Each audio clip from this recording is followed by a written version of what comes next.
Hello મિત્રો, good morning. અત્યારે good morning તો ન કહેવાય, કેમ કે વાગ્યા છે 3 જેવું થઈ ગયું છે અને ધોમ તડકો છે ને આપણે બગડો હાંકવાનો હતો તો અજયભાઈને ટ્રેક્ટર લઈને બગડો હાંક્યો છે ને આપણું મોટું ટ્રેક્ટરમાં રોટાવેટર હાલે છે ને અજયભાઈને ટ્રેક્ટરમાં આપણો બગડો જોડેલો છે ને જો ભાઈ અત્યારે તડકો કોને તો 44 ડિગ્રી તાપમાન છે.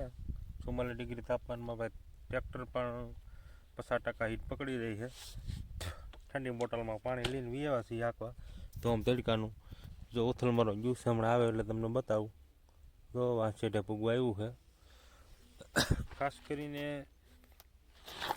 કે ભાઈ તડકામાં કામ કરવું એ કાંઈ સહેલું નથી, પણ શું કરવું ભાઈ, આપણે કિસાનના દીકરા છીએ, આપણે કામ કરવું પડે, કેમ કે આપણે આના સિવાય કાંઈ ઈલાજ નથી અને આપણને આ મજા પણ આવે છે. જ્યારે ભાઈ એસીમાં રહેવાવાળાને ખબર ન હોય કે તડકો એટલે શું, ધોમ તડકાનું આવે ખેતરમાં કામ કરો તો એને ખબર પડે કે એસીવાળા એસી વગરનામાં કેવું હોય. એમ અત્યારે લૂ એટલે અતિ લૂ આવે છે, ભારેમાં ભારે લૂ છે.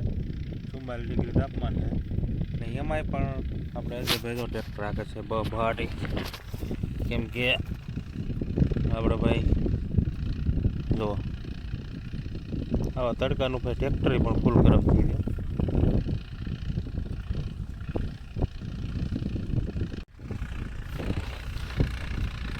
જો મિત્રો અજયભાઈ આપણા 44નું પરફોર્મન્સ બહુ સારું છે બગડામાં. બે લો ત્રીજામાં એલો આવે પણ પીળી સારી આપે છે. પલટી બગડો હાલે છે, ઉમિયાનો બગડો 500 કિલોનો.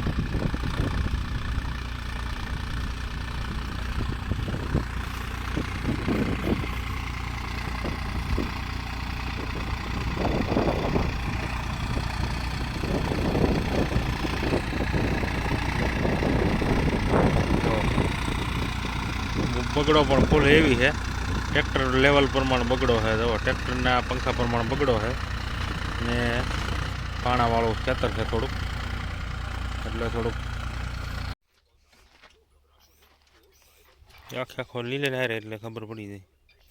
હાકડો આ ફૂલ બગડો તો એ ખરખો જ રહેવો જોઈએ તો જ મજા આવે હાંકવાની. ગામમાં એક ઓલો પાઇપ ભાંગી ગયો કે એટલે નવો લેપાવીને આવી હમણાં કે ચા કરવો હોય તો અહીંયા પીતા જઈ પેલા મૂકી ગયો, હાલો સા પીતા જાય. 2 જણા હી હો, 2 જણા હી બાવડા ટાઈપ કરવાનું એટલે ક્યુ એમાં ઓલા આટા વાળો આવે ખબર હે.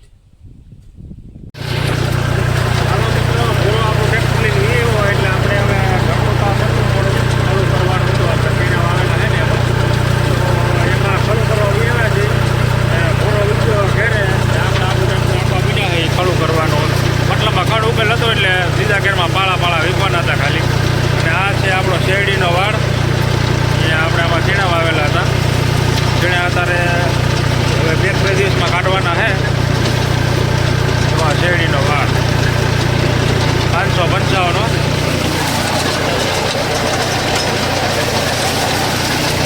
બીજા ઘરમાં હાલે છે ફૂલ સ્પીડમાં.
આપણે ટ્રેક્ટર રાખતા તો ટ્રેક્ટર હાલી ગયું છે.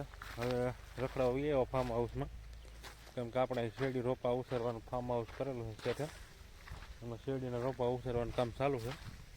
અત્યારે હું તમને હમણાં બતાડું બધું.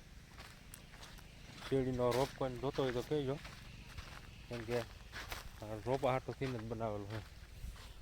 જો આ કોકોનટ પાવડર છે, આ એમાં નાખવાનો શેરડીના રોપામાં, કેમ કે એમાં માટી ન નખાય, નકર શેરડીના રોપા ઉગાવવામાં કેવરાવે થોડું. જો આમાં બધા રોપા ઢાકેલા છે, અને 4 દિવસ માટે ઓહાપ દેવો પડે. નાનું નાનું પાણી પાછું રોપામાં વીવી દઈ. જોરિયામાં આમાં કોટા નીકળતા આવે છે અમુક અમુક, જો આ કેવા નીકળ્યા છે. અને ઓહાપનું પાણી એમાં હોય. ઓહાપથી પાણી પીવે અને ગરમાવો હીટ દેવી પડે તો જ શેરડીના રોપા નીકળે. ને તો આને 4-5 દિવસ થઈ ગયા ઢાકેલા હતા, કાલે ખોલી નાખ્યા. તો 555 શેરડીના રોપા. જો આ 4-5 દિવસ રાખીને કોટો કાઢી દઈ એટલે ખુલ્લું કરી દેવાનું. આમાં ખુલ્લું કરી દીધું. આને દાદ જ કર્યું છે. આવી રીતના નીહરે એટલે ખુલ્લું કરી દેવાનું.